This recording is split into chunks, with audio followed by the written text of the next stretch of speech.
Have you tried meal prep yet? Hi folks, welcome to my channel. I'm Lisa. I'm a preventative health professional and I specialize in fitness, nutrition, and health. I have a master's degree from NYU in public health. I specialized in nutrition. It's absolutely my passion. I love helping people with their nutrition, especially when it aligns with their health and their fitness goals. I love meal prepping and I'm typically a creator that shares my meal prep, but I share it in a shorter format. So maybe I'm sharing it on Reels or TikToks or Shorts. Hey, YouTube. And I'm so excited to share this longer format video with you.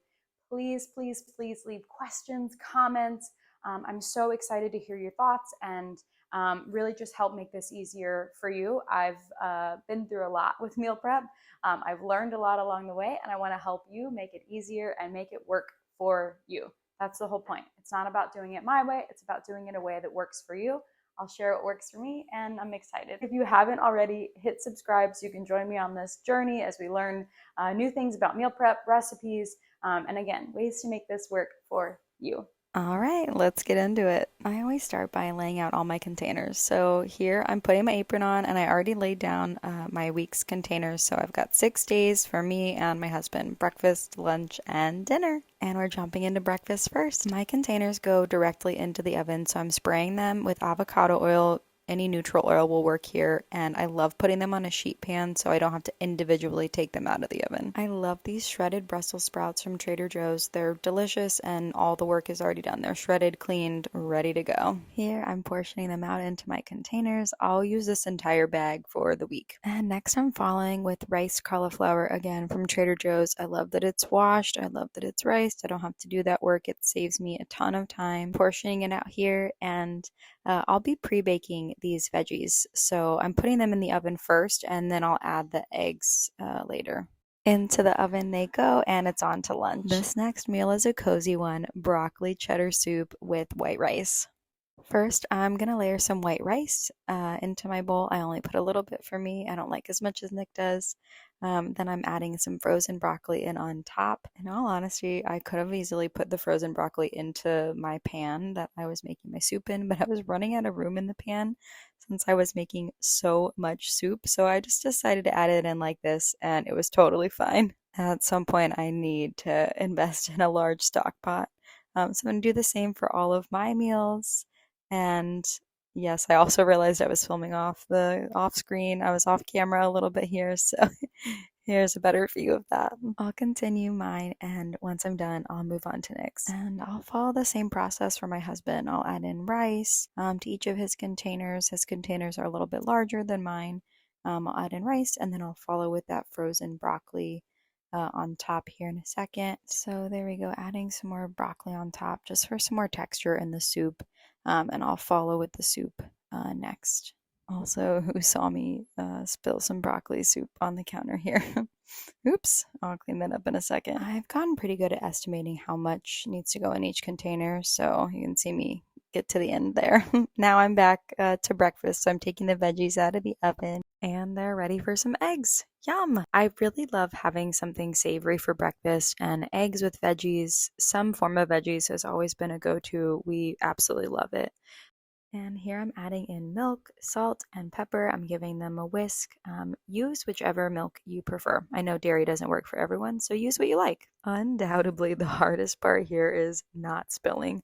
So you'll see I pour a little bit into each container first. I've made the mistake of pouring it all out and then running out. So I pour just a little bit into each container so I can adjust as needed and redistribute as needed too. I like to give them a stir before I put them back into the oven. That way I just know everything's mixed all together and mixed well. So back into the oven they go. And now I'm ready to work on the last meal, my dinner. I'm going to do a similar thing. I'm spraying them with avocado oil. This is one of my favorite things to do when I know I don't want to spend a lot of time actively cooking. I love throwing these in the oven. So this week I cubed some chicken breast and added some spices, and I'm putting that into my containers first, so you can see me doing that here. You can also see that as I add things in, I redistribute, or sometimes I move them from one to another. I just want them to all be evenly distributed throughout my containers. So next I'm adding in tomatoes and jalapenos. I just Cut some cherry tomatoes in half with some jalapeno, and I'm adding that in here. The next thing that I'll add in here are some diced red peppers. I love red peppers. They're so delicious. This dish is so colorful, and I love adding them in with the chicken, the tomato, the jalapeno. So I'm just distributing those here. And next, I'm adding in feta cheese. I love feta. It's one of my favorite cheeses. I think it's got such a great flavor and really goes well into the oven. Then I'll follow with some olive oil, just a little bit. And finally, Greek Goddess seasoning from Trader Joe's. It's literally my favorite seasoning. I would put it on anything and everything that we eat.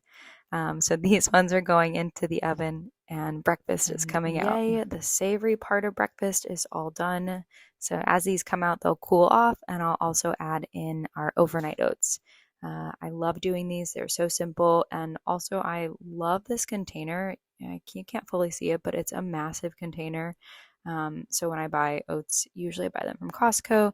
I can fit them into there. Next, I'll follow with some chia seeds. Love chia seeds. And this week, frozen mango is the fruit of choice for overnight oats. I really love using frozen fruit in overnight oats. I like that throughout the week as it sits in the fridge, it gets even better, and the fruit starts to melt a little bit into the overnight oats, and I prefer it to fresh. In all honesty, I think it keeps better too. I'll top these with a little bit of honey on each one. I like just a little bit of sweet. We don't like it overly sweet. The mango's sweet, but the honey is just really nice little touch, and some toasted coconut on top too. At this point, everything on the counter is cool, so I'm throwing the lids on and I'm getting ready to stack them in the fridge while I keep going with dinner in the oven. I'll show a clip at the end of how I stack them in the fridge. I stack them for each day to make it really easy.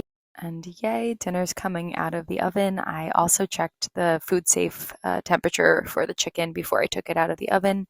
And now I'm adding in my pasta salad. I made a lemon tahini dressing for this pasta salad. So I've got al dente pasta, chickpeas or garbanzo beans, more of those diced red peppers, and also some spinach.